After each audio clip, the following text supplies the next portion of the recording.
40 years ago this year, Bob Dylan released his 14th studio album entitled Planet Waves. This album featured Forever Young, a song that Bob Dylan wrote for and about his son Jacob when he was just about 4 years old. Fast forward 34 years, in 2008, Forever Young, the book, was released. In it, an award-winning illustrator named Paul Rogers took those famous Bob Dylan lyrics and brought them to life in a fun children's book. He is on the phone with me now. Paul Rogers, welcome to the Roundtable Sunday edition. Thank you. Nice to be here. Thank you. Well, Paul, first thing, you did this book on Bob Dylan. Have you always been a fan, or was it something that you kind of knew of Dylan on the surface and then kind of dug deep into it when you were kind of tasked to do this book? Yeah, sort of a combination. I've always been a Dylan fan growing up. I wish I was smarter about it when I was younger, but I sort of discovered him in my probably my 20s. I started to get serious about it. So I always knew about Dylan and his work and admired it. And Simon & Schuster contacted me about this. They had the rights to the lyrics for Forever Young, the song Forever Young, and they wanted to do an illustrated book for children based around those lyrics. So they called up and just said, would you be interested in doing a book with Bob Dylan? I was like, yes, I would. So you said you were in your 20s when you first kind of dug into his stuff. What song, what album, what was it that kind of planted the seed for you? You know, I think it was, do you remember when Biograph came out? Yeah, was that, early 90s? Yeah, early 90s. There was a collection of stuff, you know? And it made me really think about Bob's long career and how, like, every single part of his career was interesting to me.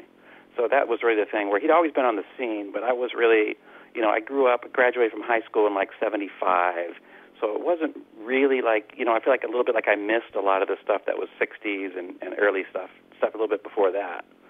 But I always knew him and knew his work, but when that Biograph came out, I was like, man, this guy did a lot of great work over a long period of time. And so I just started checking him out from that point, going backwards, sort of.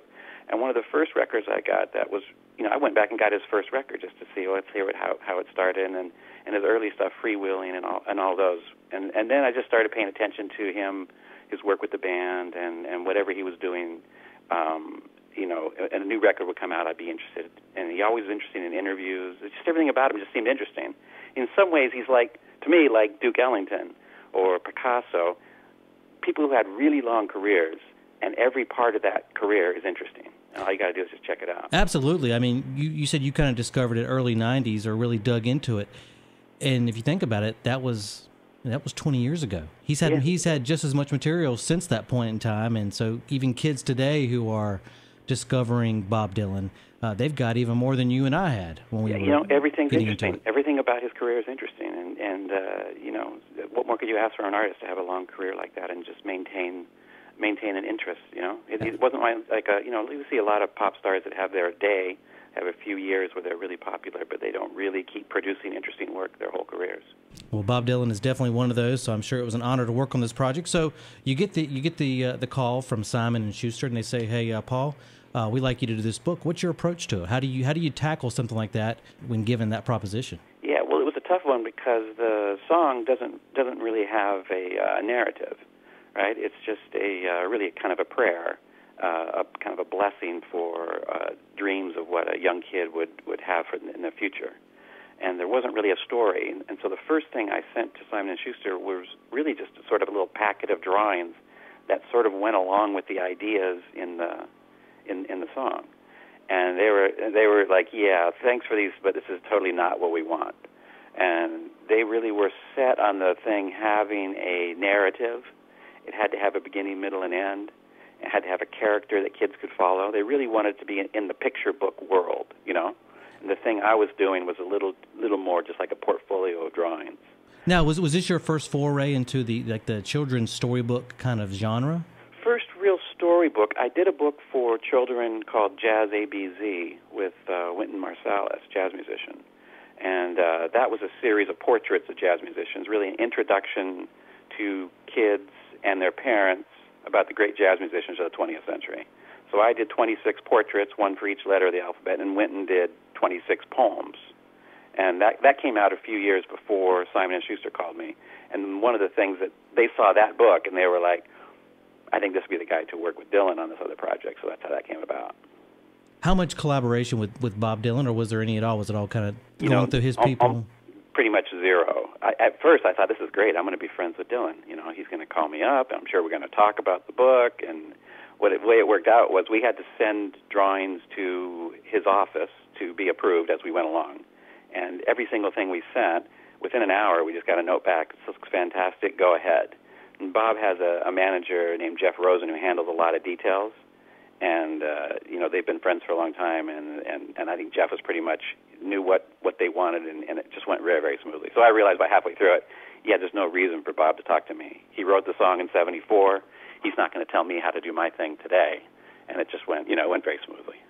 In our initial emails, when I wrote you a couple weeks ago, you told me you had two goals you wanted to achieve with this book: the Forever Young, the picture book, the story book. What were those two goals? Well, two things. I wanted something that I didn't want to disappoint Dylan. I didn't want him to get something and be, no, this is terrible. I don't want it part of the thing. I don't want to wreck the song. But the other thing was I didn't want to disappoint Dylan fans, and didn't want the book to be a kind of like a perceived as a sellout or sort of a lame sort of attaching to Dylan's story. So it was important to me to make the book not only interesting for kids, a storybook that they could follow, but also for parents and fans of Dylan, that they would also feel like it was done properly. Well, I have to say, I'm proud to have you here on the phone with me today. Paul Rogers, award-winning illustrator, illustrated the storybook Forever Young. A couple weeks ago, my son came into town, and he was in trouble. He had been in trouble at school and was on restriction that weekend at my house. There's no technology. There's no computer. There's no TV. There's no movies. And so kind of part of the course, he brings, he's always asked to bring something, before bedtime, and he pulled out your book. And it blew me away. I started pulling out my Bob Dylan paraphernalia and lyric books and albums, and we started playing the songs. And I'm 38 years old. My son, he's 10. And we just had a conversation in that 45-minute period about Bob Dylan. And I don't know if that was part of what you were trying to achieve with the book, but having a father kind of share his love of Bob Dylan with his son, it was a magical moment. And that's the reason, I guess, why I reached out to you today. But I just wanted to say I just was really impressed with how it came about. Well, that's a nice story. It makes me happy to hear that. And you're not the first person to tell me the same thing. Where one of the worst things a parent can do is sit a kid down and say, "Here's a record you're going to really like," right? There's guarantee the kid is not going to like it, no matter how great it is. But when a kid comes to you and says, "Hey, so what's the story with this?" and then you got a chance to lay some information on him about your feelings about that artist, that's a guarantee. I had sort of the similar thing with my son when he was around 11 or 12. He came to me one day and he's like, "So what's the story with Bob Dylan? I'm going to get some records. Which one would you recommend?" I'm like, "Get in the car. We're going to the record store." Now, what did he buy? He ended up getting like Freewheeling and some early stuff too, and he's a guitar player now, and he's interested in music, and so it's one of the connections we've always had was going to the record store, and he would, I'm kind of proud of myself because he would ask me, "What do you think of this?" or he'd come in with a stack of record stuff he wants to get, and then a few other things. I'd be like, "Put him in the stack, let's go," Wow, yeah, that's a great experience. It almost makes me sad the record store is no longer a tangible thing you can just go to nowadays. Yeah, we got a couple out here. Amoeba Records in Hollywood is great, and it's always jam-packed full of people going through the vinyl, looking for old records, trying to find new things, and it's a great outing. I love going into Amoeba. Well, now, it's been 5 years since the book has been released. So sitting here now, 2014, how do you feel about it today? Do you feel differently about it? Do you feel even more proud about it? How do you feel today? Well, I'm proud about it. You look at your work, you always find things you think, "Oh, I should have done that better. I should have redrawn that thing, or I could have fixed this part or something." But it's maintained a pretty good life over these past years. It sells well. People seem to buy it not only for kids but also for graduates. Like, we sell a lot of books in May and June, and it's a little book that people get as like high school or even college graduation. So it's done well. But there's a lot of little things in the drawings that are just there for Dylan fans. And I think when my kids were little and I had to read to them at night, they would latch onto a book, and then you got to read that same book over and over and over. And my goal on this was like tuck enough little things into these drawings that Dylan fans would pick up on over time and not really even spot that. There's like, it's a Siamese cat, and the Siamese cat is from that song, and and other little bits of Dylan trivia as part of the illustration. So I'm proud of it. It's held up well, and I'm happy that it's still reaching an audience. Well, now, what is Paul Rogers up to today? What are you working on? What kind of projects are you working on these days? Well, I'm always working on, the kind of assignments. I've been an illustrator since 1980, so people call with various magazines, newspaper kind of stuff, I'm working on another book project that's it's going to be what's one drawing for every page of Jack Kerouac's On the Road. So I'm going through, rereading the book, and on every page I'm finding something to draw. And we're going to publish it as a graphic novel. So it'll be like a 310-page book of drawings. His name is Paul Rogers. He's an award-winning illustrator, and he's on the phone with me now right here on the Roundtable Sunday edition. Paul, where can people find you on the web? Yeah, the easiest place is to look at my website is paulrogersstudio.com. And there's there's links there, and you can see other stuff in my blogs on that site. And there's stuff I'm working on and things I've done in the past.